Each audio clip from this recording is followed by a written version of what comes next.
done? In fact, what are the projections? Well, it is showing an average growth of between 5 to 7% in the Latin American and Caribbean region. Those are based on the projections of both IATA and Airport Council International. Mm-hmm.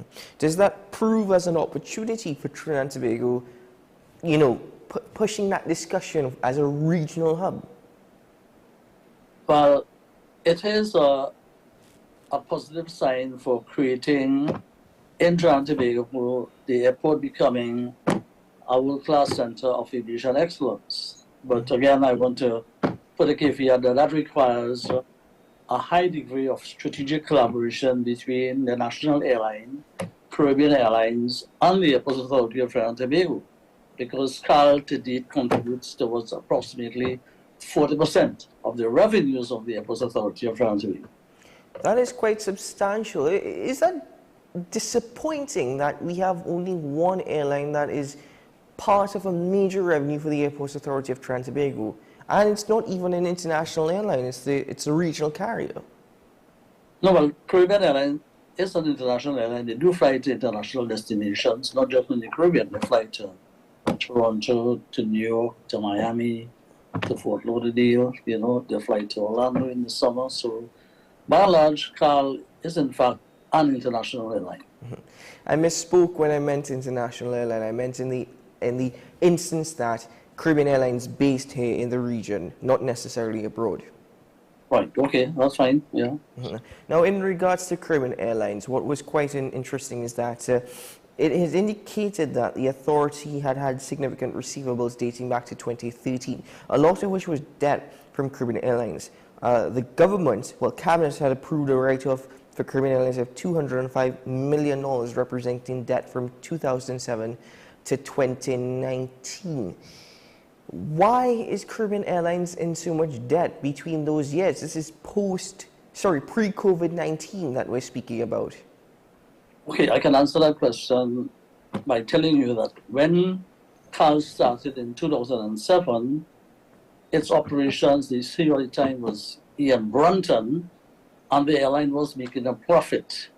In 2011, when CAL and the government of Jamaica and the government of Trinidad and Tobago signed this shareholder agreement, whereby CAL will operate certain routes into North America on behalf of the Jamaican government when Air Jamaica closed down.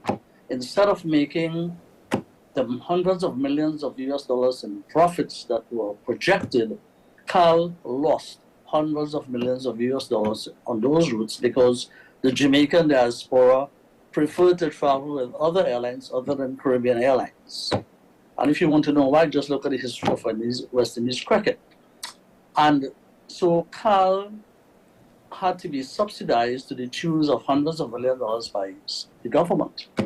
And then when they were coming towards the 2020-21, when they were on the cusp of making an operating profit, came COVID, the pandemic, and you know what happened with that. So that they have been hit by a number of issues over which they had very little control. So they are now, CAL is now on the way to recovery. And they have said in 2024, and they are hoping to achieve an operating profit. Now, with regard to the write-off, I support the write-off because in the first instance, the Airports Authority, by law, by the Act, they are empowered to impose charges for the use of their facilities. But secondly, Caribbean Airlines and the Cabinet under Section 12 of the Act has the power to write off the debt and to instruct the Airports Authority to write off the debt, to approve the write-off and instruct them to do so. But I believe that this long-term debt has been a bogey around the neck of CAL, around the neck of CAL. And therefore, CAL needs a breathing space to be able to achieve their stated objective of being a very viable and profitable airline.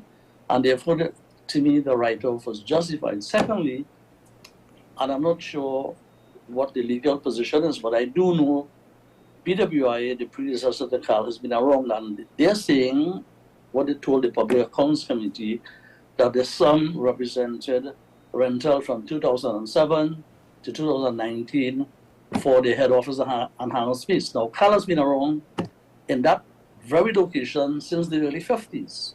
The Airports Authority only came into existence in 1979, and BWI had certain grandfather rights in relation to the tenancy, because at that time the lands and they occupied were all state lands, and over time the Airports Authority took notes, a cabinet, to vest those lands around the airport in the Airports Authority, so that with the closure of BWI and the commencement of Caribbean as a new company, I'm not sure whether what the grandfather rights were and whether they were transferable.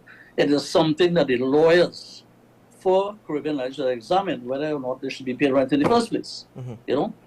But based on what you're saying, just to clarify, BWI wasn't necessarily paying such rent to the Airports Authority as Caribbean Airlines is.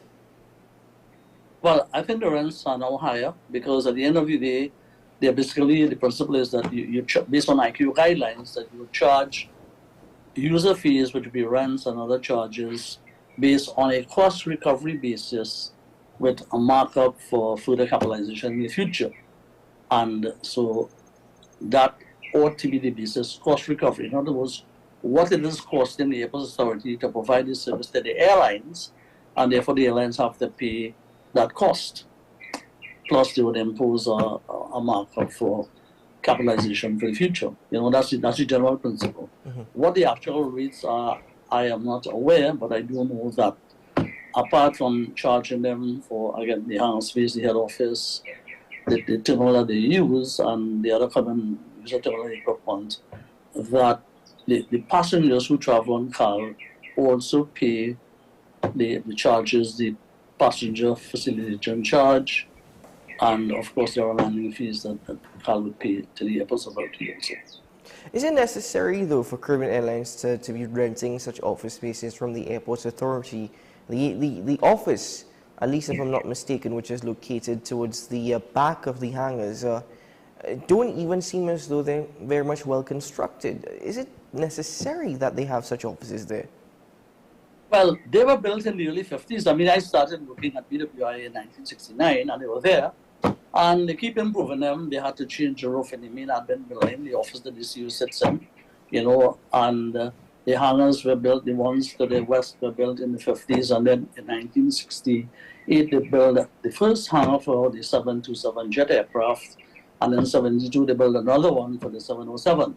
So CAL, and I'm going to tell you this today, CAL is flying some of the most modern and sophisticated aircraft.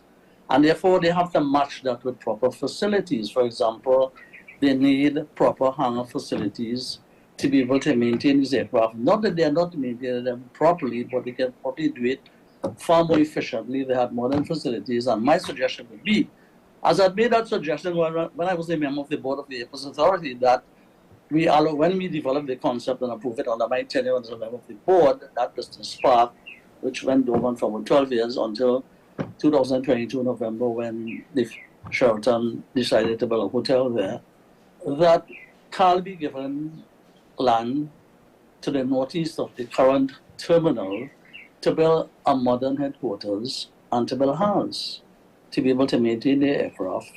But more importantly, what they are going to do, they're going to free up the space that they currently occupy so that the taxiway that runs to the north of the runway, the intention was that that taxiway would run parallel all the way to the end of the runway to be able to allow aircraft to take off without having to cross the runway, jet aircraft that is, as is currently done. And that really affects the efficiency of the airport when the aircraft has to wait. And if an aircraft is on final approach, you have to wait on the aircraft lands and clears the active runway, and then the aircraft is given clearance across the runway, then taxi on the southern side on taxiway Bravo all the way to takeoff point. So by relocating CAL, there are many benefits for that. They'll have a modern facility. They will have the Airports Authority will be able to extend taxiway Alpha westwards towards the end of the runway to allow aircraft to take off without having to cross the active runway. Secondly, I'm of the view that when CAL relocates, that they should be given a 10-year moratorium on any rental. They should be able to occupy the space rent-free for 10 years, at least for the minimum. And I'm sure CAL can obtain funding from a number of financial institutions to construct a very modern headquarters that will be commensurate with the type of aircraft they operate. They are probably the most sophisticated aircraft. The 737 MAX ZTR 72, they get in the MB 175s, you know. Why was your, any explanation as to why your recommendation has not proven fruition? Like, there's absolutely no reason why your recommendation was not accepted. Well, I think the management, you know, the management were not happy about certain recommendations that were made, and at the end of the day, they will make a case to the board. I was a member of the board, and when they bring recommendations, we modify them, approve them, and in some very rare instances, we had to put it on hold, you know. For example, I could never understand why the current wing of the terminal that Carl occupies is not in Carl's delivery. Everywhere you go, in every airport you go, you'll see the concourses the American Airlines occupy in the American Airlines logo, Delta, Air Canada, you know. Why? Yeah. And there has been traction to that suggestion, you know, very little traction to that suggestion. So it's something that, again, at the end of the day, CAL is majority owned by the state. The Airports Authority is the public authority that operates the airports on behalf of the state, and therefore there has to be very strategic collaboration by both parties to move aviation forward. You know, we just talk and talk and talk, and there's nothing, because there's some undercurrents, you know, that exist that sometimes we don't want to bring up to the surface, but at the end of the day, the Minister of Finance, Corporation Sole, who is in charge of CAL, the Minister of Works and Transport, who is responsible for the Airports Authority, and who under Section 12 can give a general or specific instruction to the Airports Authority of direction. They need to get together and move this thing forward, you know. No, because as the lady said at the meeting, she said, well, you know, the relationship has improved. Right? But that tells you, that's a very powerful message was given there. They're saying that it has improved because it wasn't as good as it should be. And I remember when I was the Director General of Civil Aviation, I got together with the relevant stakeholders and the support of Mr. Colin Burt, who was the line minister at the time, and we built a world-class center of aviation excellence, you know, that we built an air traffic control center that was the most modern in the Western Hemisphere. And it all was done, one, based on collaboration and forming strategic partnerships, you know. And that's what they should do. They should use the model of the Civil Aviation Authority as an example of when you collaborate, what you can achieve. Now, in regards, and I'm glad that you also gave historical perspective. You added that context to the conversation this morning in regards to when Caribbean Airlines and the government of Jamaica had that agreement in place. Now, along the way, has Caribbean Airlines made any mistakes which you think that should have been avoided? For example, one of the things that's often spoken about is re-establishing that route, that network between Trinidad and Tobago and London. Well, in the first instance, the route was stopped, operation was ceased because of they were losing money, and then they recommenced operation in 2012. And in order to compete with British Airways, who at that time flew from Gatwick to St. Lucia and on to Trinidad, to compete, they decided to operate a non-stop service between Gatwick and Port of Spain.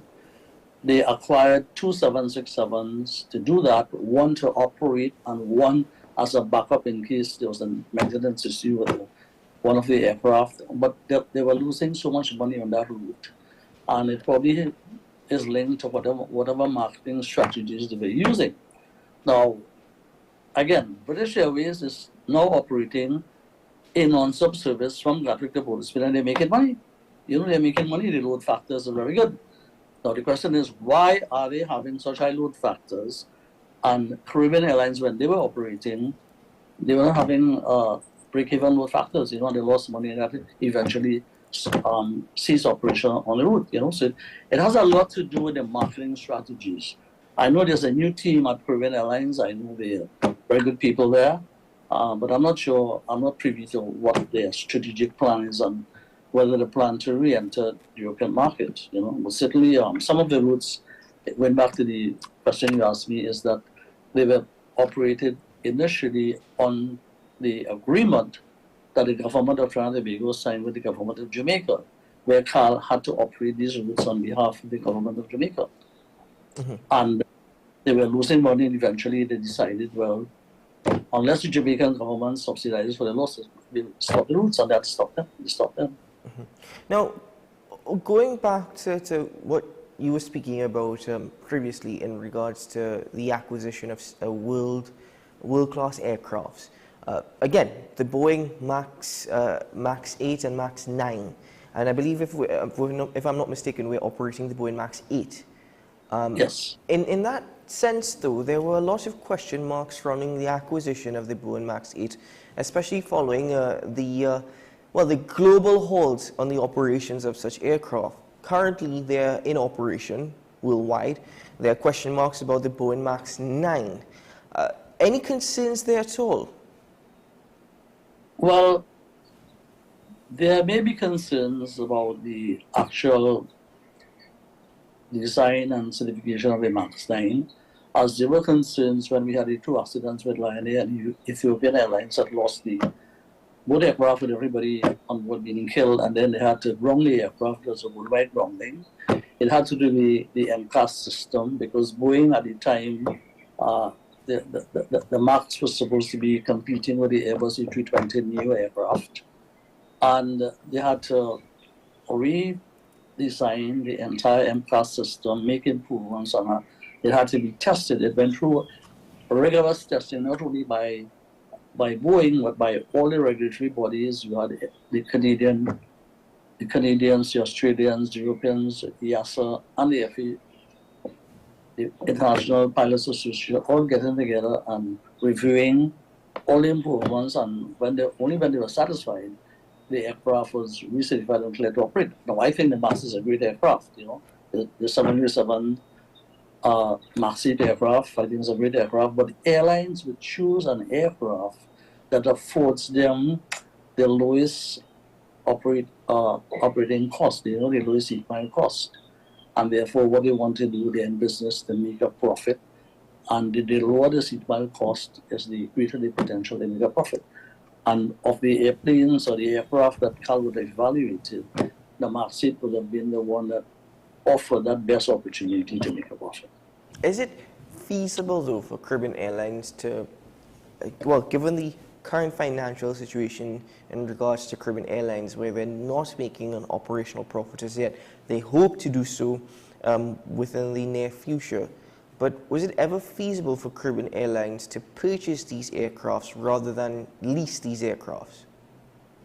Well, in the early days, airlines would buy aircraft, but then the aircraft leasing business, came into existence, and airlines found it a lot easier to lease an aircraft for a period of 7 years, which at the end of the 7 years, you can then terminate the lease or not renew it, and then go.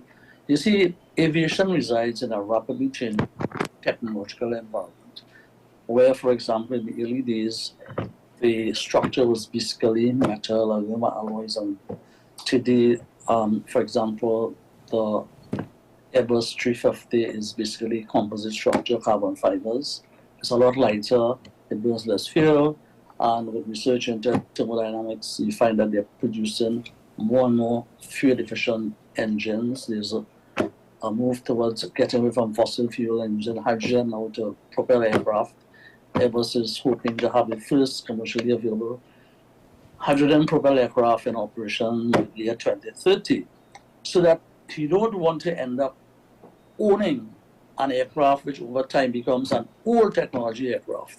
So when you lease it, and at the end of the lease, you can then acquire another aircraft that will satisfy your mission, but will probably be a lot cheaper to operate, in terms of the fuel efficiency, based on the weight of the aircraft and the performance of the engines.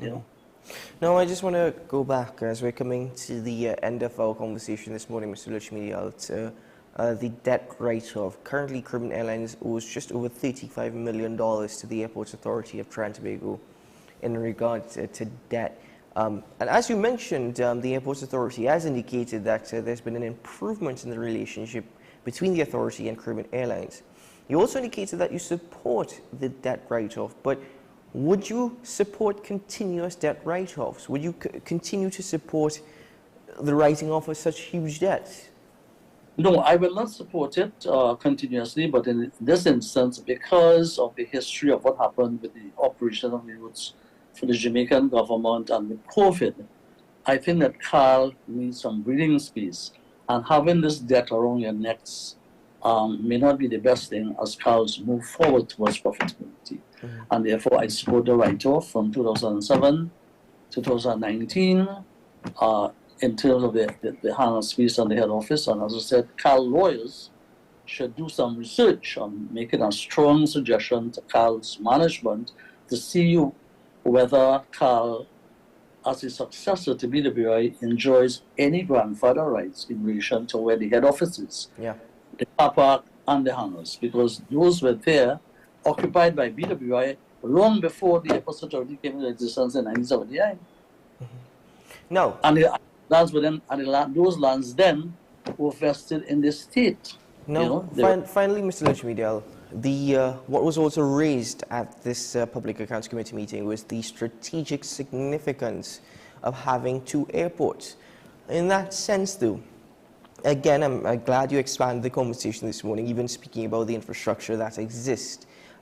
What do you suppose of any sort of suggestions for revenue-making opportunities? What more can the Airports Authority do in order to generate revenue, given that they've recognized the strategic significance of having two airports? Well, that's a very interesting question, because when we had approved the Aeropark during my tenure, when I was on the board, it was to develop this business park to attract aviation-related businesses to Piaco, So we were creating a hub of aviation activities as distinct from an airline hub, which is really up to the airline to decide where they wanted their hubs to be. But this was supposed to be, a number of aviation activities. But a number of people found that the rates they couldn't afford the rates, because at the end of the day, you pay a base rent and the Airports Authority would charge you between 10 to 12%. You have to pay that of your revenue towards them, So when you sign, the concessionaires who currently sell food and perfume and alcohol at the terminal building, they pay a base rent based on the floor space area they occupy, plus they pay approximately 10% of the revenues to the Airports Authority. Now, all airlines do that, by the way. All airlines, Changi Airport, and I've been to Singapore many times, they make more money, the airport that is, from non-aeronautical revenues compared to aeronautical revenues. That's a fact. And they make hundreds of millions of dollars profits per year. And then I'm sure, I know the management of the Airports Authority, they are a member of the Airports Council National. They attend all the meetings because I read all the reports and see who attend. And therefore, they know exactly what's going on in the national airport community. And therefore, they can incorporate some of those concepts at Piaco. But at the end of the day, you cannot outprice yourself out of business. So that there has to be some kind of review of the rates that are being charged. I was very happy to see in November 2022 that Sheraton decided to build a hotel at Piaco, because that was the intention, and there could be, maintenance and repair organizations. If Carl build modern hangars, they can do third-party maintenance for the airlines operating the ATR 72 and the 737 MAX in the region, and generate revenue. Because there has to be a catalyst. And you know what a catalyst is? It has to be strategic partnerships. We cannot be vexed with each other, and then say we are collaborating, we talk. We have to put our words into meaningful action and collaborate, cooperate, and the examples are all over the world. You can see that. Certainly, Mr. We did that at the Civil Aviation Authority when I was the Director General.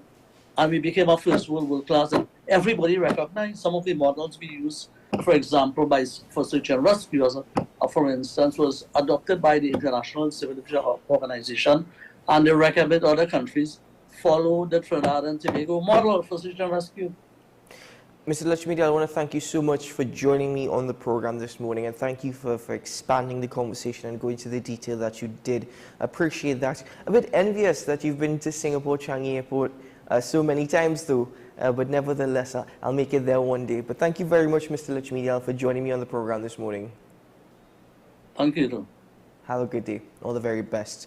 Retired Director General of the Civil Aviation Authority, Mr. Ramesh Lachmidi, joining me on the program this morning, ladies and gentlemen. Quite an expansive conversation. We certainly thank him for his time and for being generous in sharing his knowledge and experience with us. Ladies and gentlemen, we take a break on the program. When we return, conversations continue.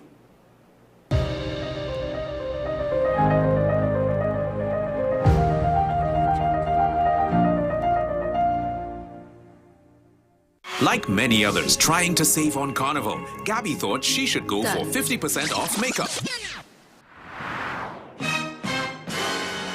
What about the other side? Well, Daisy 50% off offer. So, you know. No makeup artist we don't know. What we do know is the savviest savings for Carnival are at KFC.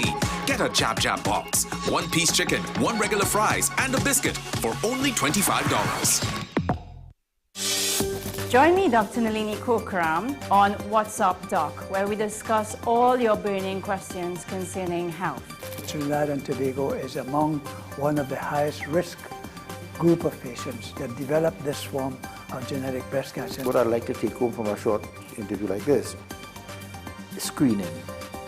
You must screen. Because it's silent. It's silent. Yeah. And because it's silent, you don't know it's there. What's Up Doc, every Tuesday and Thursday on WESN, Content Capital. My name is Carl Media, and I'm the founder and the host of Ever Increasing Voice Ministries. Join me every Saturday and Sunday on WESN, this powerful station, at 9 a.m. on Saturdays, 1 p.m. and 7 p.m. nightly. Also on Sundays, I'll be on at 7 a.m., 1 p.m. and 7 p.m. at night time. When you come here, we are getting people heavenly ready.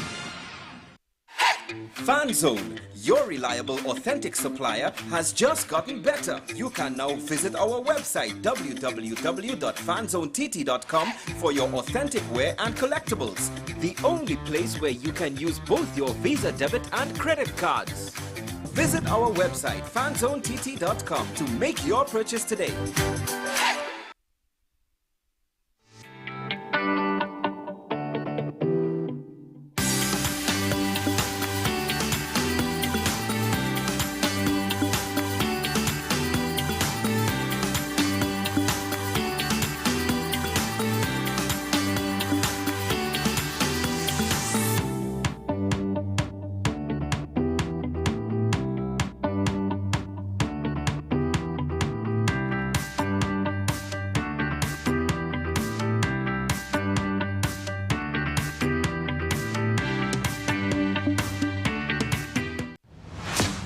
Is it politics? What is it? Is it that nobody cares about sports? The kind of support that sport used to get in the past is no longer here. The thing is, taking a knee doesn't mean that that's the only thing you're doing on it. Right. Taking a knee along with other stuff. Samantha, what are you looking forward to when you return home to Trinidad and Tobago after winning the title? Thank you very much for speaking it into existence. Is there no pressure on Nicholas Ball? It makes me more motivated to work hard and to go out there and rep the red, white and black. Why are we sending a team to the Winter Olympics? There are a number of Trinbagonians who are in the diaspora and have grown up in winter sport. It's an opportunity that the Trinidad and Tobago Olympic Committee will not close the door on. I also believe in the players that we have. Once you can motivate the players, you can get the best out of them.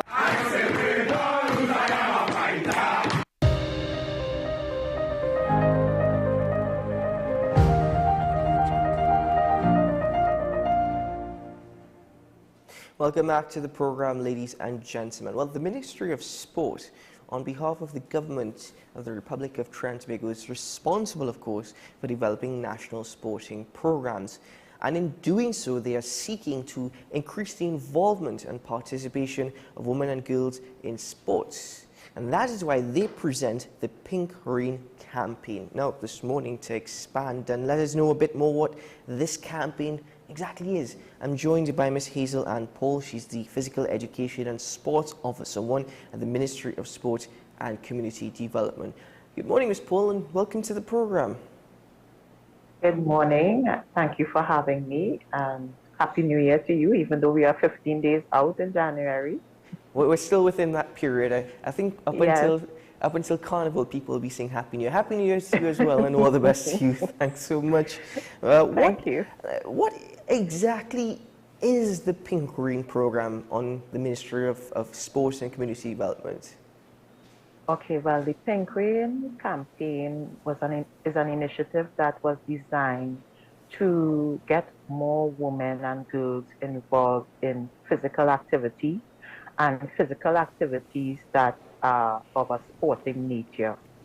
So it really was to encourage a lot of sedentary women to come out and become physically active.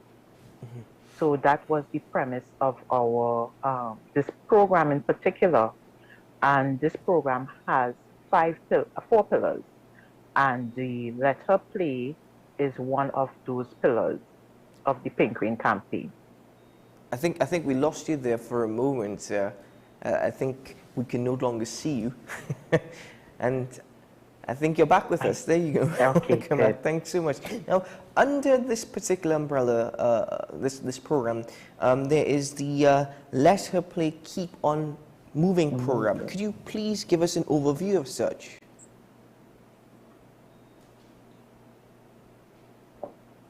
Ms. Paul, are you with us?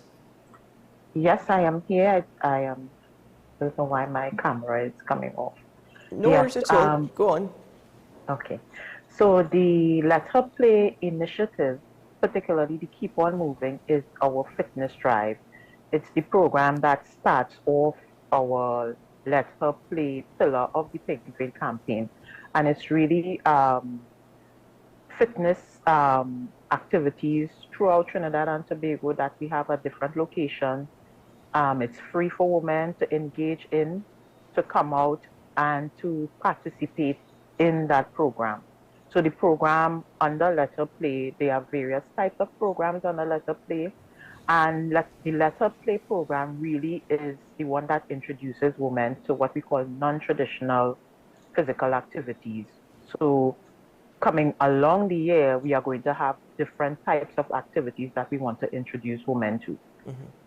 Well, you mentioned that term, non-traditional physical activities. What are such? Okay, so we have, traditionally we don't consider jump rope as a traditional activity. We have football, netball. Those are the things more sporting activities we tend to engage persons with. And the ones we call the non-traditional ones are like jump rope, cheerleading. We also have one of the activities that we will be offering is archery and also self-defense. So it's really activities that we do not consider quickly in our mind something that women will engage in. Mm-hmm. Certainly. Now, how do you anticipate that this will impact upon the holistic development of women and girls, whether it be mentally, physically, emotionally?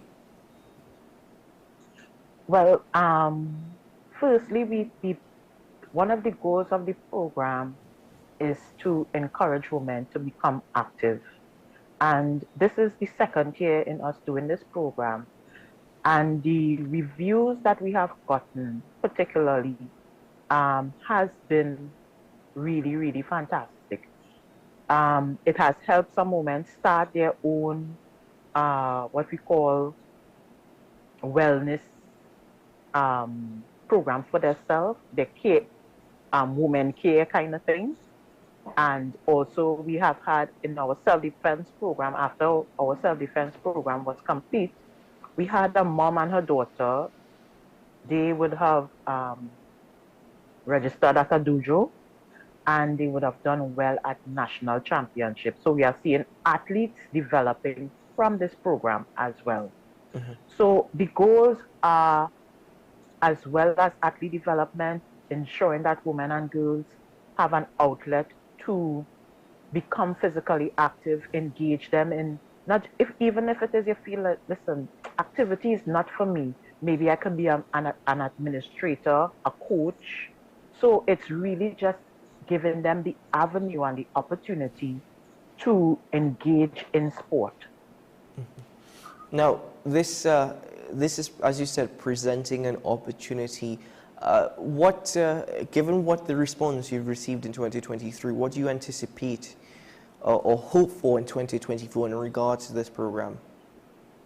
Well, we have had a lot of persons coming out registering for the Keep On Moving program. We are at 8 locations currently, and today we will be at Pleasantville. And we have had fantastic turnout, and I really want to encourage all the women in San Fernando. We'll be at your location today to come out. It's an hour free aerobic session just for you. It's really just to help women to ramp up their own health and well-being.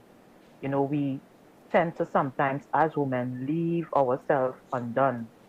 And from 24 hours in a day, 7 days a week, it's just to give yourself 1 hour.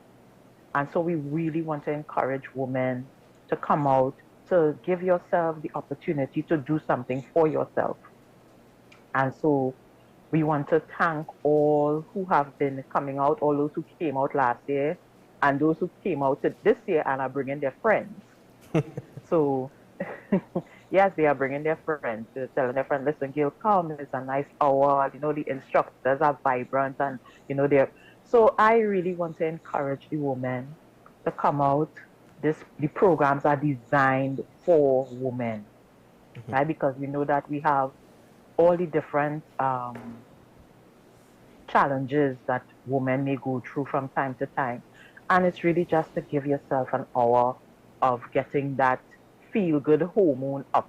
So after you come for that session, whatever may be happening in your world, you have that feel-good hormone pumping in your veins thereafter. All right, so we really want to encourage them to come out and to enjoy the sessions. Certainly. Well, this started on the 6th of Jan last week, and it's ending January. On the 8th of February. 8th. And you mentioned 8 locations. 8 locations. What are yes, those? we had 8 locations. Today we will be at Pleasantville Community Center, the car park. And on Tuesdays we are at Miaro, the sporting facility at Miaro, and also at Eddie Hart Grounds. We are collaborating with Subway and Boom there. We are also on Wednesdays at the Evolution Fitness Car Park and at the Sandy Grande Civic Center. On Thursdays, we are at the Esplanade in Tobago and back at Eddie Hart. So those in Eddie Hart are getting 2 sessions. All right. And on Saturdays, we are at Starlight Shopping Plaza in Diego Martin. That location is closed off because of the type of activity that is happening there. So it's more or less like a premium location. So women would have had to register for that location particularly. And on Saturday evening, we are at the Point 14 indoor facility. Excellent. Now, Ms. Paul, before we bid farewell, and thank you for your time, and to the entire team for putting this program together, where can people get more information? All right. So on our social media handles, we are on MSCD. You could check us there on Instagram, on Twitter, and also on the ministry's website. Certainly.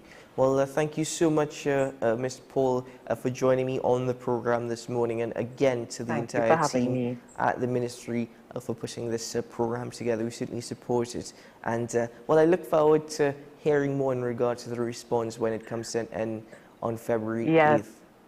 Thank you, and I want you to encourage your team to bring the ladies out, find a location, whichever is closest to them, and tell them to join in the activities. Certainly, I will do so. Thank you so much, Ms. Paul. Do you have a wonderful day ahead? Thank you so much. Thank you so much for having me.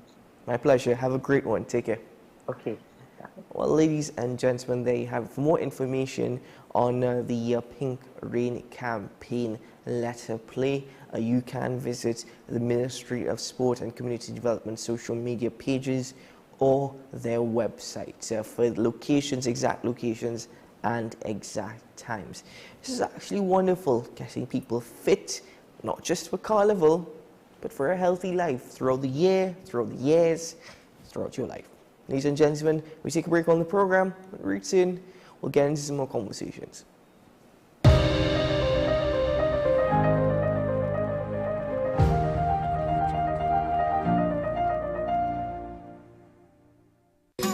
Take some time for yourself or spend some time with the family at Sandy Point Village Hotel. Enjoy our various studio and suite apartments, self-contained with their own kitchenettes and Wi-Fi. We also have our famous 100-foot swimming pool and our beachfront restaurant, the Steak and Lobster Grill. And our location in Crown Point puts us near the center of activity from the nylon pool to the local nightlife. Call us and make your reservations at 639-8533, 389-2378 or email us at sandypointvillagehotel@gmail.com.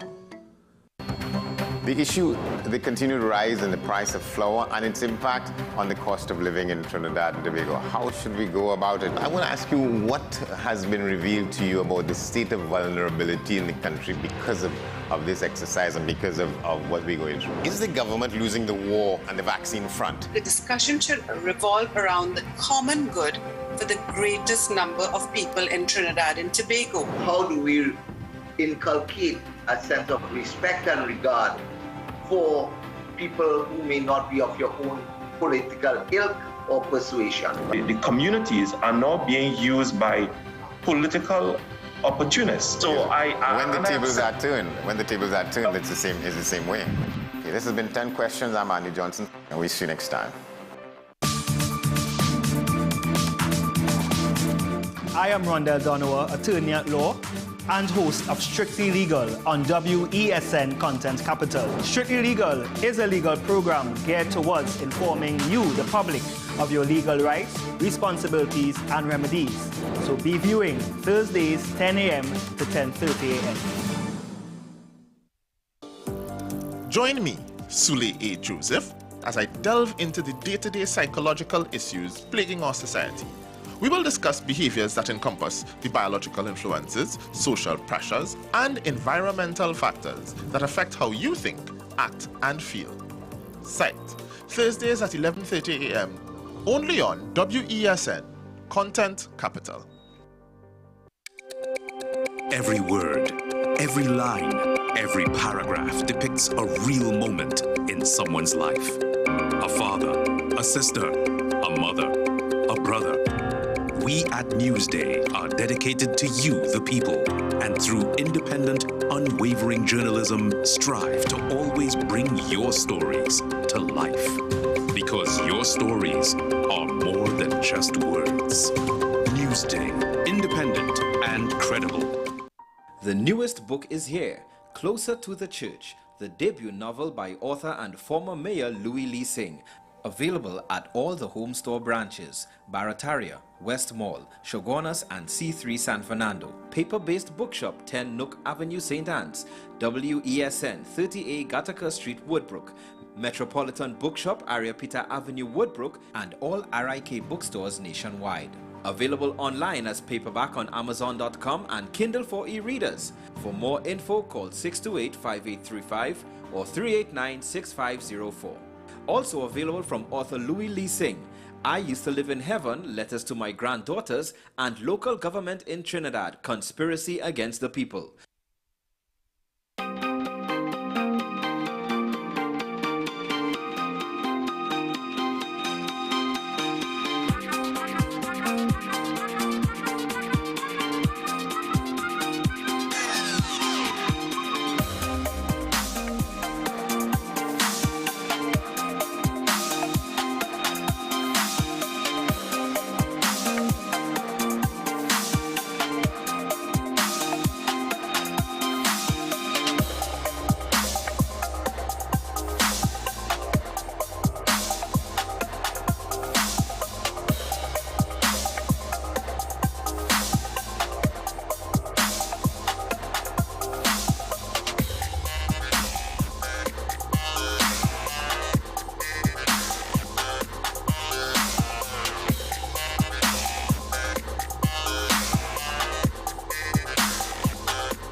All right, ladies and gentlemen, we share some regional updates with you now, starting with Jamaica. Jamaica's agricultural labor shortage woes have worsened to the extent where Jamaica may have to start importing labor. Now, a number of workers within the agricultural sector are going to Canada as they're being offered more lucrative contracts as compared to what they would earn in Jamaica. So let's take a look at this report. There is more debate about the possible importation of labor, this time for the country's agriculture sector. Speaking with the Gleaner, head of the Rural Agricultural Development Authority, RADA, Winston Simpson, says that labor shortages for farms have reached a critical tipping point. He told the Gleaner that labor is a serious issue as farms cannot get anyone to work. He noted that for some of Jamaica's farms, the terrain cannot be mechanized. Jamaica Agricultural Society boss Lenworth Fulton says while the concern is valid, importing labor for our primitive agricultural practices does not make sense. So yes, we need labor, but I don't think it's that for agriculture. We can answer that by importing labor. Where are you going to put them and what are you going to pay? We have been, when we talk about the importation of labor, it made me tremble because it was the genesis of importation of labor that caused slavery. Do we have barracks to put them in? Do we have a system to give them work permit so that they are not disadvantaged here?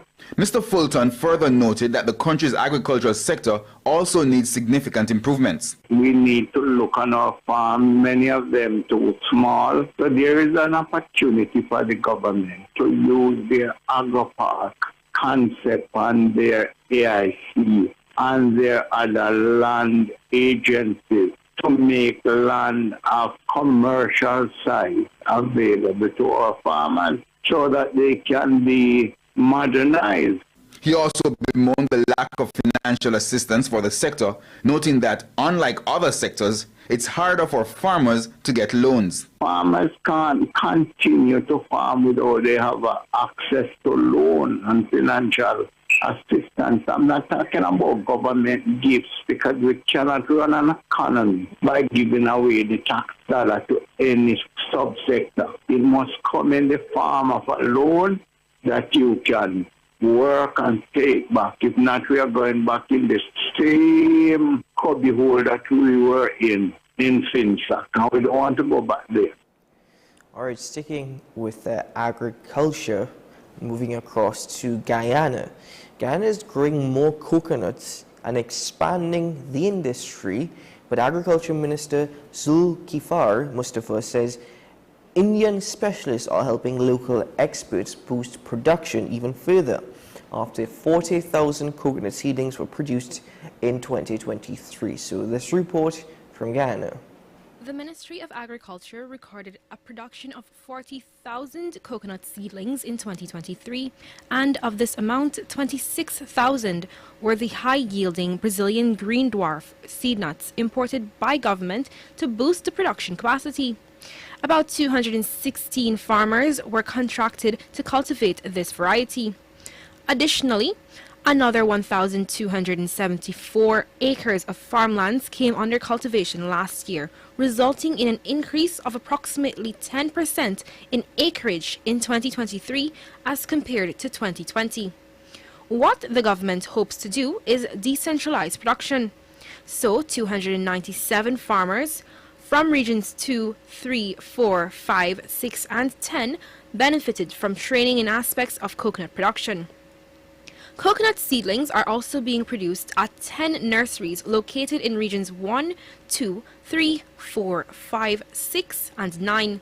The Agriculture Minister, Zulkifar Mustafa, recently said these efforts are helping Guyana increase coconut production. They have shown a very keen interest, and we have seen that since 2020, with the effort that we have made and the investment that we have made, we have seen the increase in cultivation and also production. So we are working with groups across the country, and I highlighted Pomeroon because Pomeroon have large cultivation of coconut. That doesn't mean that Pomeroon, because when we started out with requests from the Pomeroon, but we'll be working with other groups across the country over time. And the East Bank, we have coconut plantation in Quarantine, Maikoni. So we'll distribute, and this will be a continuous process. Additionally, the minister said Indian specialists are also helping Guyana boost production. He said these experts will soon return to render their assistance. Recently, we had 2 specialists from India came to look at the coconut industry in Guyana. They are now compiling their report, and I'm hoping that very shortly we can have that report to implement the recommendation. And of course, we will bring them back to help us to increase coconut production and coconut cultivation across the country. Meanwhile, Mustafa highlighted that the government is also focused on expanding the coconut industry by creating coconut products. 8 fiber machines were purchased and will be operable in several regions by month-end to produce coconut fiber and cocoa peat. All right, ladies and gentlemen, often show these regional data to give you an idea of what's going on in the Caribbean, but also how there are some lessons that Trinidad and Tobago could use, could benefit from. Anyway, we'll be right back after this.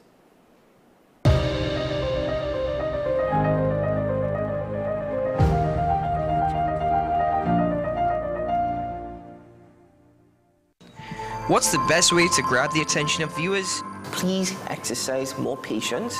You have to be kidding me. Doing what we do best. I'll say at the very least it's a conspiracy of laziness against the people. Join me, Keaton Shaw. And me, Sean Michael Small, for Talking Point. Weekdays from 8 a.m. to 9:30 a.m. We go in-depth on the trending issues and engage the most controversial newsmakers as we get them to account to the people for their actions. You can't go to the government with nothing. You can't go to cabinet with an empty hand, with a wish. I'm glad that we're having this a sober, mature discussion. In the present situation, I expect a continuation of the chaos. Join us for the discussion, Mondays to Fridays, only on WESN, the content capital. Join me, Dr. Nalini Kokram, on What's Up Doc, where we discuss all your burning questions concerning health. Trinidad and Tobago is among one of the highest risk group of patients that develop this form of genetic breast cancer. What I'd like to take home from a short interview like this: screening. You must screen. Because it's silent. It's silent. Yeah. And because it's silent, you don't know it's there. What's Up Doc, every Tuesday and Thursday on WESN, Content Capital. FanZone, your reliable, authentic supplier, has just gotten better. You can now visit our website www.fanzonett.com for your authentic wear and collectibles. The only place where you can use both your Visa debit and credit cards. Visit our website fanzonett.com to make your purchase today.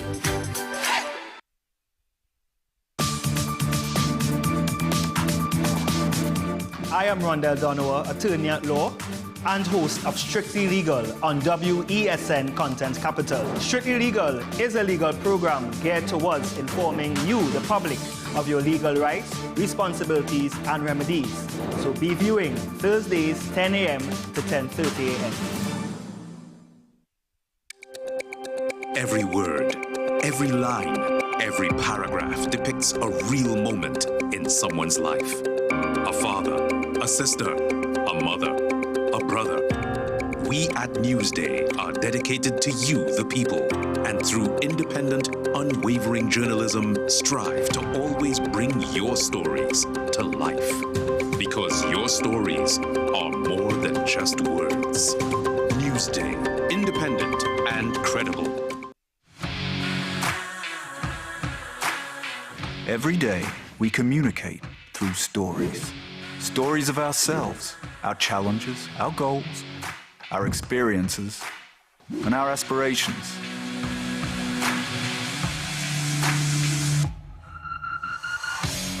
Storytelling is an art that we have mastered. WESN Film Studios comprises a collaborative team of experts with extensive industry experience locally, regionally, and internationally.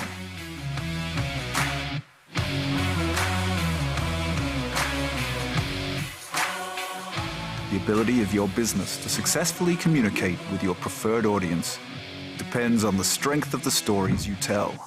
Your vision should be communicated in a high-quality, professional, and creative way.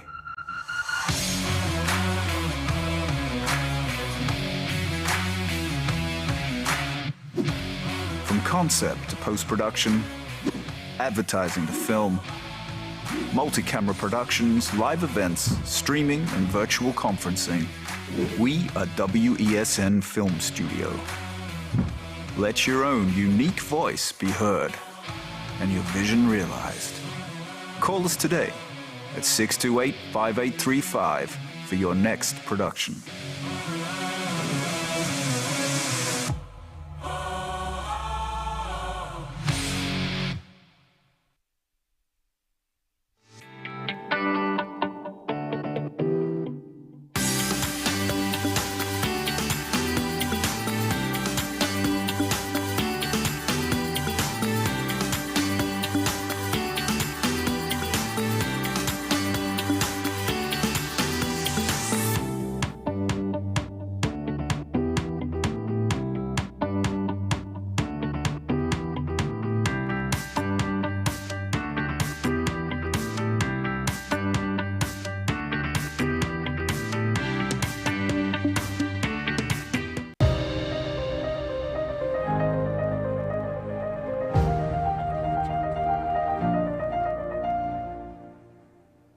Welcome back to the program, ladies and gentlemen.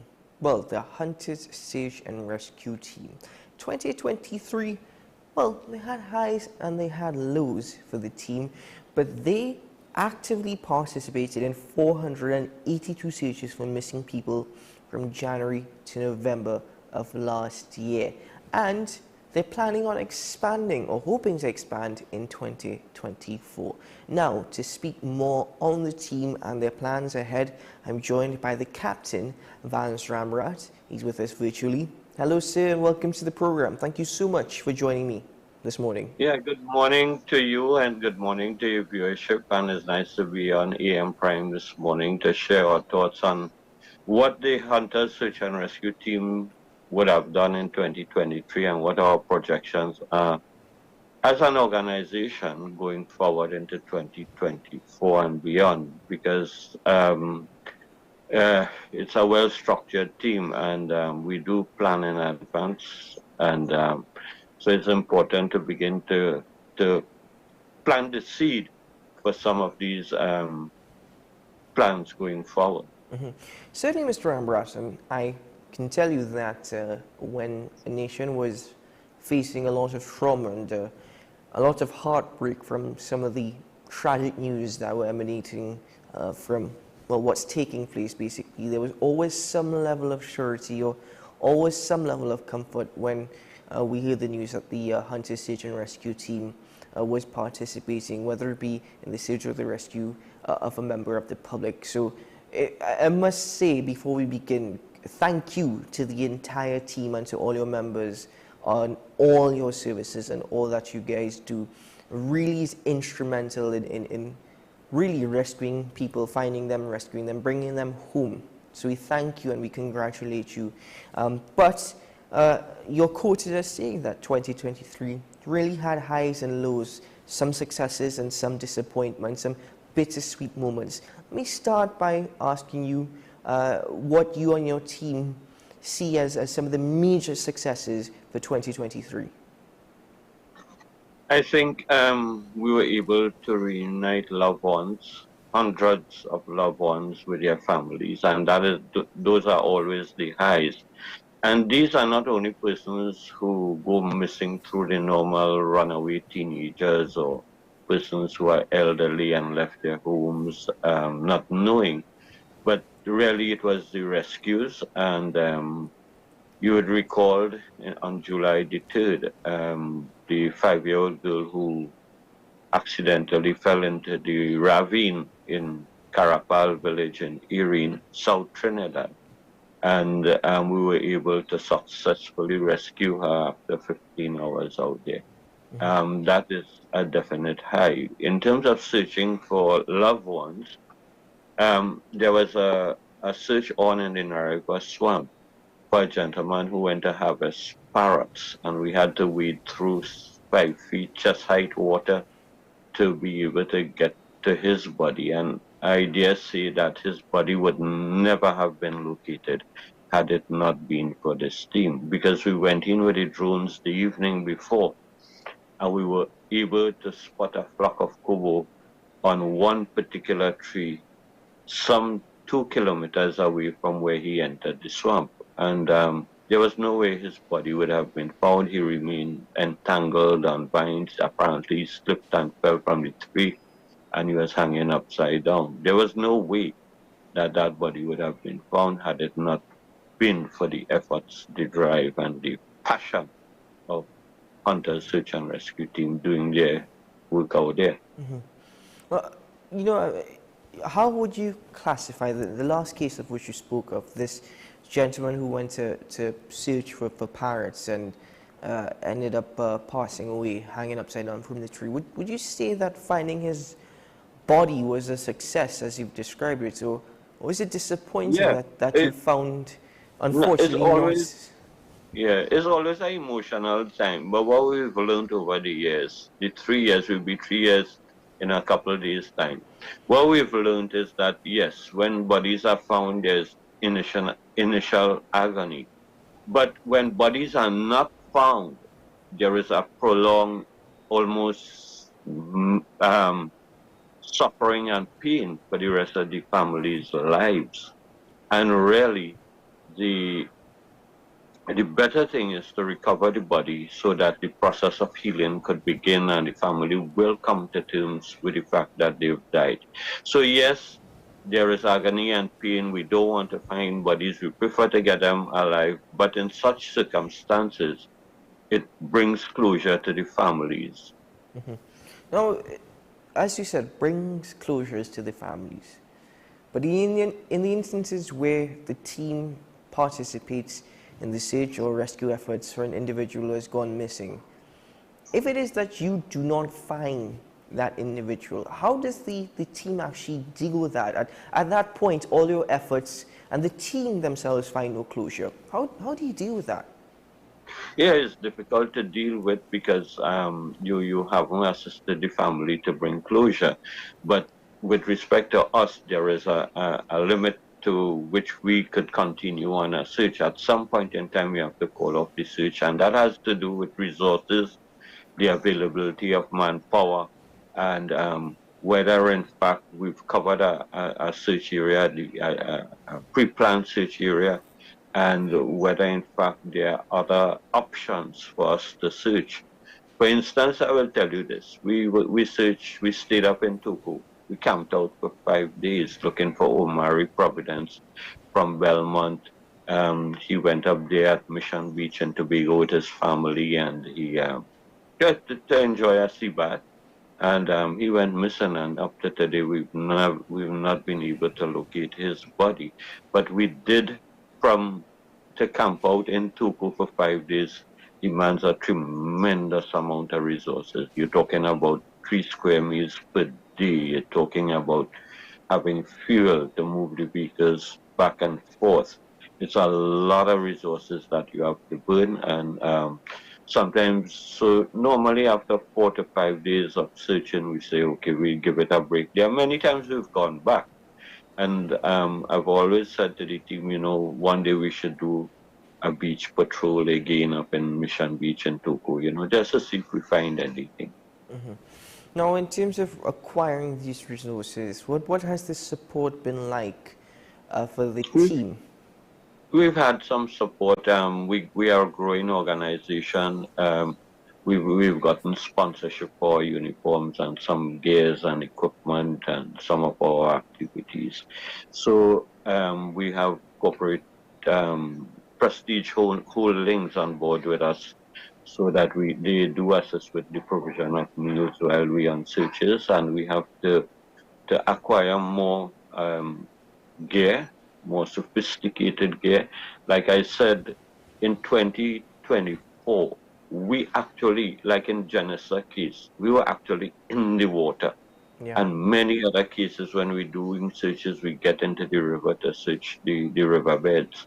But there exists simple solar technology for us to scan the surface of the water to determine what is beneath there. In 2023, we went down to Lucy Road with the anti-kidnapping unit and by ourselves as well to look for a gentleman. And we had to actually get into these agriculture funds and such. And so, yeah, we could acquire some additional gear and equipment that could assist us and improve our effectiveness and our efficiency as well in terms of how much time we could spend doing what. And this is purely voluntary. Yeah, it's purely voluntary. It's volunteerism at its best, and people always ask how it is we get people out there on searches. It's 32 in all across Trinidad and Tobago. We do have 2 in Tobago. And so that on any particular search, even if members are working, we don't need all 33 out there. We need at least 8 or 10 out there. And somehow over the last 3 years, we've been able to pull out a search team each time a search is required and get out there and get the job done. Now, I asked that question because I'm going back to that particular instance where your team actually treaded through about 5 feet of water to try and get to the individual who unfortunately passed away while searching for parrots. You guys put your lives at risk, sometimes searching for these individuals. You're talking about anaconda-infested waters. It's the deepest part of the river swamp as it closes in on the east coast. So, yeah, is dangerous. But like I always explain to the police, the fire services, and all of them, we are hunters. We're not the fire services. We're not a tactical trained team like the U.S. Navy SEALs. We are hunters, and the product of our work is because we are hunters. If someone had to go to hunt in that river swamp, they wouldn't gear up in heavy gears and cloak up and wear boots and stuff. They will wear simple, light stuff that wouldn't get stuck on the mud or snagged on these mangrove roots. And we will move, and we did move through slowly. We do have some devices that protects us from drowning, buoys. So in a case like that, you will simply attach a buoy to every member and connect each other to ropes as we're going. It's a very simple yet effective safety measures we put in place to ensure that we are protected. Now, in the case of animals, as I mentioned, the anacondas, we know them well. And they are fearful of human beings, so we would know their reaction at all times. We will know how they will behave, and we will move accordingly. When we are searching for genocide in Earring, I was the lead in the river, and one team member pointed out to me a very huge caiman in the water ahead of me, and I said to him, listen, take your time, come up. He will move away. His job is to get away from us. And he swam quietly, very quietly between both of us and got out of the way. I did indicate to the member that he was passing. And so we know how the animals behave. We're not afraid. Myself, and I am an animal lover, nature enthusiast, so I know how they behave. Recently in Moruga, I jumped a drain on a search in the forest, and at the corner of my eye, I spotted a mapipi, balsine, the highly venomous viper, pit viper. Yes. Yeah, and I was able to alert those behind that he was there. And so we all got out safely away from any danger that may pose. So, yes, it's dangerous, but we continuously training and trying to get the members' confidence level up in terms of how we navigate the environment, the outdoor environment. And that is the thing. You're the hunters, I understand that. But though you may understand nature and the animals, what's it like entering a new territory for the first time, or terrain that you guys have not explored before? What we do, I think the only difficulty or risk that poses in terms of going into a new environment would be the issue of trap guns, illegal trap guns for hunting. And so we network with the local hunters in the area, and we'd ask them to ensure that the area is cleared for us before we enter. That is the only really new challenge we have when going into an area. We've been on the ground for close to 3 years, and we've been across this nation, both in Trinidad and Tobago. And so we understand the terrain, we understand the vegetation, we understand what challenges we would encounter. The only that issue are the trap guns, and we do have a safety measure in place. So when we're going into strange territory, we know how to disarm the trap guns. Now, let me speak about some of the more disappointing moments for the team in 2023. What about team members themselves and all they would have faced? How do you overcome that? Well, basically, we would have had issues of encountering dead bodies, decomposed bodies in various parts of the country, and that is always a challenge. You always have to, as a team lead, you always have to be observing your members and their reactions to this, and really trying to assist them in building their mental capacity to deal with such. But even myself, I will speak for myself. I don't go close to those bodies. I may spot from a distance and ask other members to go in, because I myself can't deal with it. I don't think I could deal with it. So although in 2 instances I had to deal with it, but the mental state of the team is important. And last year we did, an annual health checkup on each member, and we have to do one this year as well. And we have to have counseling for those members who may not, who may be affected when we encounter these bodies. But we know we have top searchers on the team who will most likely encounter these bodies first, and we know that they're capable of dealing with it. Mr. Amrat, moving forward now for 2024, I know that you've stated that the team has already taken note of 2 regional cases, and you plan to expand regionally in 2024. How have such plans, given that the year is only 2 weeks old, but how have such plans really fallen into place thus far? Well, we have to sit and discuss it as a team, and we had something circumstantial happen in 2023.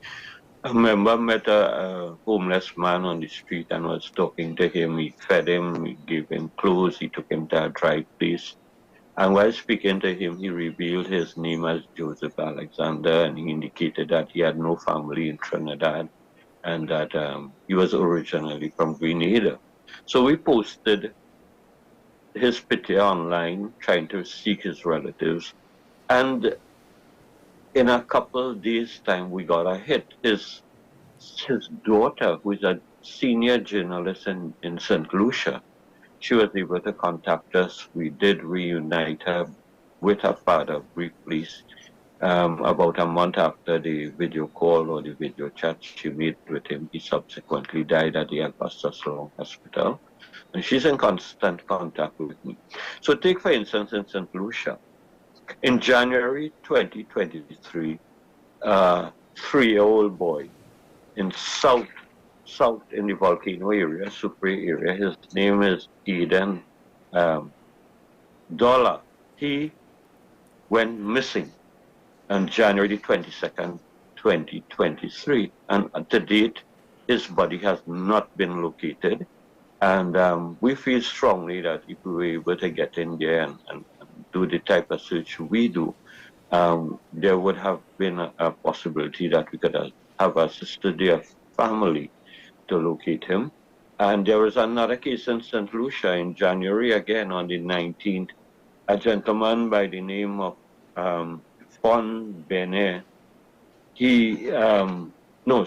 Omar de Freitas on January the 19th.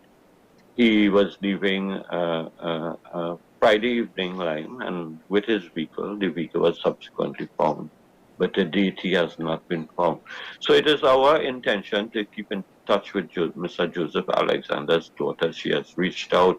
She would be planning our visit to St. Lucia in 2023 for us to begin either to set up a chapter in St. Lucia, and we'd want to do that, and to visit these two families and see what assistance we could still provide, even though it's going on 12 months since they've gone missing.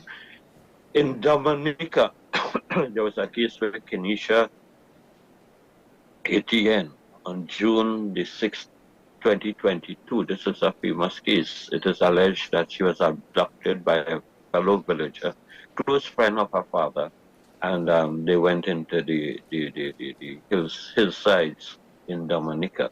Subsequently, the gentleman who is alleged to have abducted Kenisha, he was subsequently shot in the bushes, but Kenisha was never found to date, and that also is a basis for the formation of either a regional search and rescue team like ours, or creating various chapters within the region. And just recently, there are 4 fishermen who left the West Bank Demerara in Guyana, and the relatives contacted us, and so we were able to contact the East Coast fishermen in Trinidad and Tobago. We had worked with them on a previous search earlier in the year when 4 fishermen from Guayari went missing. One body was recovered in Venezuela. So we do create a network. We have a network, and so we were able to liaise with those families in Guyana to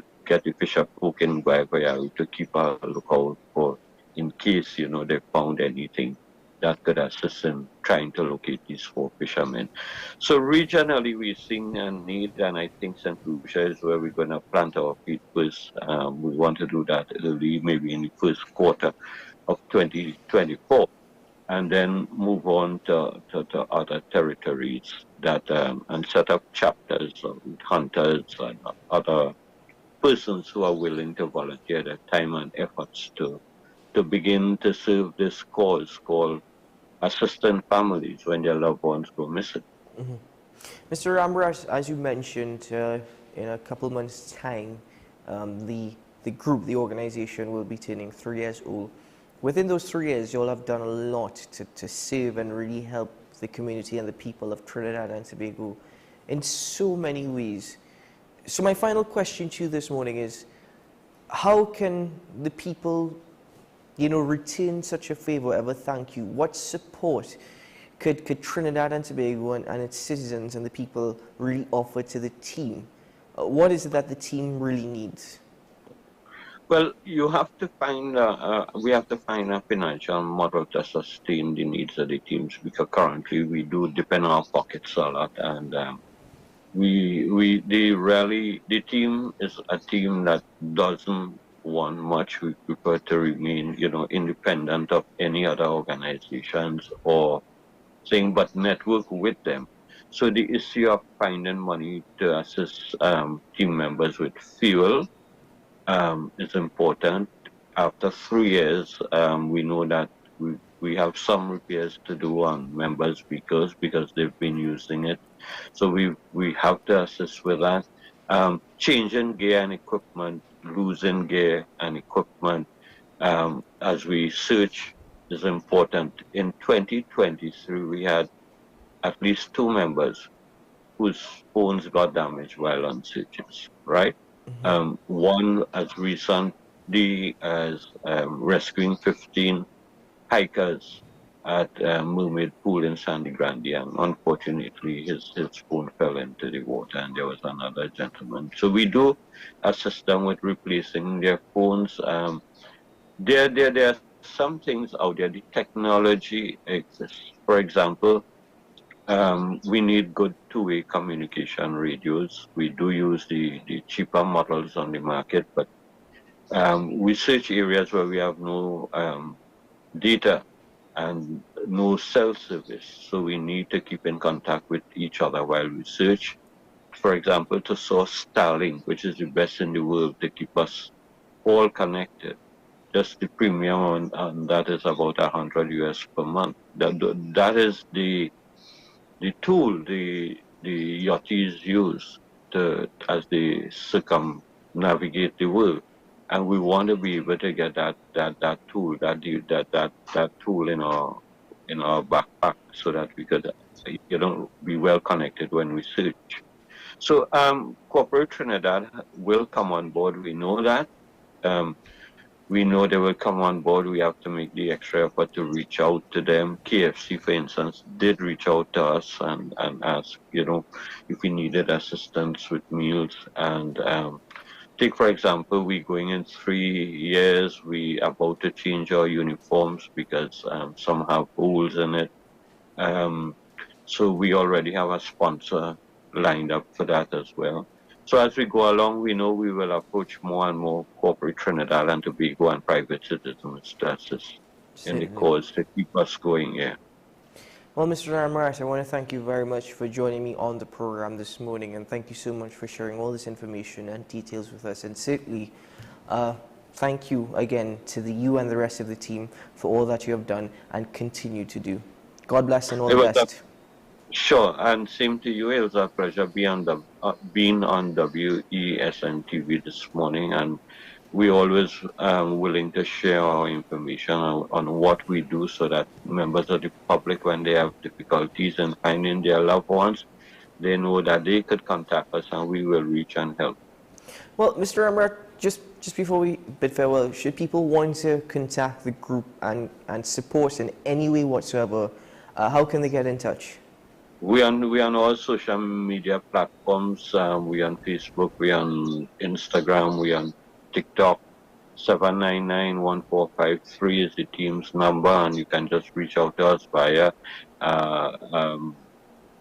WhatsApp if you need, Messenger, and we're all out there, and it's very easy for you to contact us.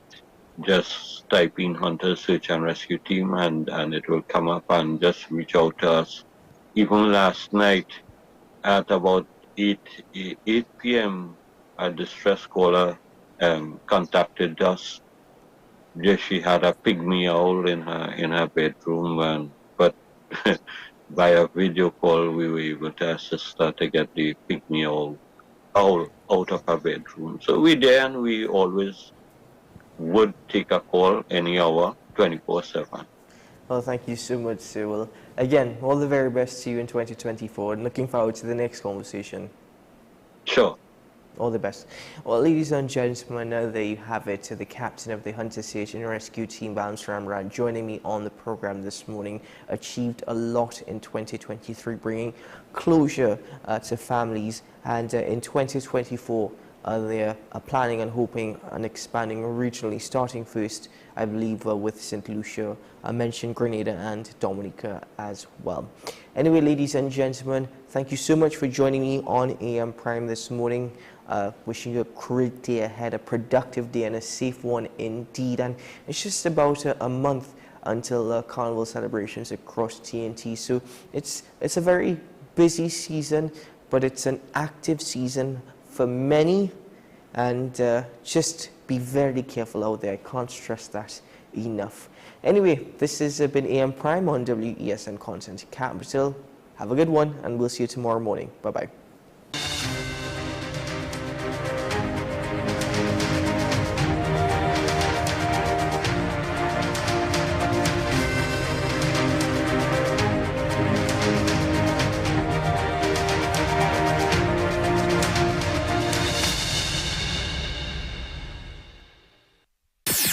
WESN.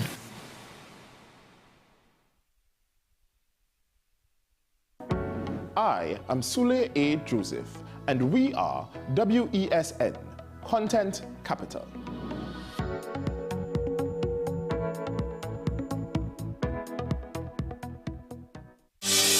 Join me, Dr. Nalini Kokram, on WhatsApp Doc, where we discuss all your burning questions concerning health. Trinidad and Tobago is among one of the highest risk group of patients that develop this form of genetic breast cancer. What I'd like to take home from a short interview like this, screening. You must screen. Because it's silent. It's silent. Yeah. And because it's silent, you don't know it's there. WhatsApp Doc, every Tuesday and Thursday on WESN, Content Capital. What's the best way to grab the attention of viewers? Please exercise more patience. You have to be kidding me. Doing what we do best. I'll say at the very least it's a conspiracy of laziness against the people. Join me, Keaton Shaw. And me, Sean Michael Small, for Talking Point. Weekdays from 8 a.m. to 9:30 a.m. We go in depth on the trending issues and engage the most controversial newsmakers as we get them to account to the people for their actions. You can't go to the government with nothing. You can't go to cabinet with an empty hand, with a wish. I'm glad that we're having this a sober, mature discussion. In the present situation, I expect a continuation of the chaos. Join us for the discussion, Mondays to Fridays, only on WESN, the content capital. Join me, Sule A. Joseph, as I delve into the day-to-day psychological issues plaguing our society. We will discuss behaviors that encompass the biological influences, social pressures, and environmental factors that affect how you think, act, and feel. Sight, Thursdays at 11:30 a.m. only on WESN, Content Capital.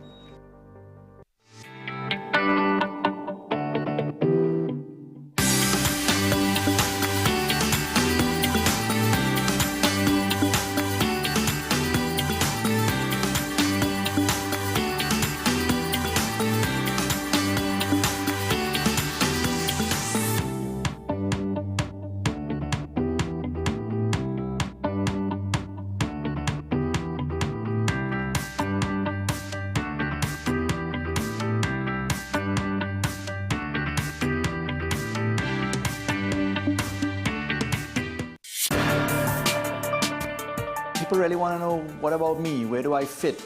Yes. What is in the ride for me in terms of a better Trinidad and Tobago? And I'm pleased to shed some light on that. The purpose of bail is to ensure your attendance at court. That's it. It is not punitive. It is not rehabilitative. We, the police officers, we are professional, and we are here for whenever the survivor is ready to come forward. We have the right to private and family life, the right to religious freedoms and beliefs and thoughts and expression. But these rights are not absolute. Certain rights can be limited. The law is to govern the whole. It's for all of us in public.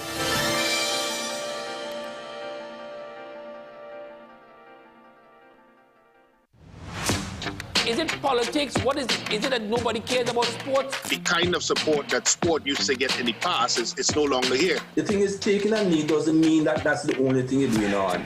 Right. Taking a knee along with other stuff. Samantha, what are you looking forward to when you return home to Trinidad and Tobago after winning the title? Thank you very much for speaking it into existence. Is there no pressure on Nicholas Paul? It makes me more motivated to work hard and to go out there and rep the white and black. Why are we sending a team to the Winter Olympics? There are a number of Trinbagonians who are in the diaspora and have grown up in winter sport. It's an opportunity that the Trinidad and Tobago Olympic Committee will not close the door on. I also believe in the players that we have. Once you can motivate the players, you can get the best out of them. The issue, the continued rise in the price of flour and its impact on the cost of living in Trinidad and Tobago. How should we go about it? I want to ask you, what has been revealed to you about the state of vulnerability in the country because of this exercise and because of what we're going through? Is the government losing the war on the vaccine front? The discussion should revolve around the common good for the greatest number of people in Trinidad and Tobago. How do we inculcate a sense of respect and regard for people who may not be of your own political ilk or persuasion? The communities are now being used by political opportunists. So when the tables are turned, it's the same way. Okay, this has been 10 questions. I'm Andy Johnson, and we'll see you next time. Every word, every line, every paragraph depicts a real moment in someone's life. A father, a sister, a mother, a brother.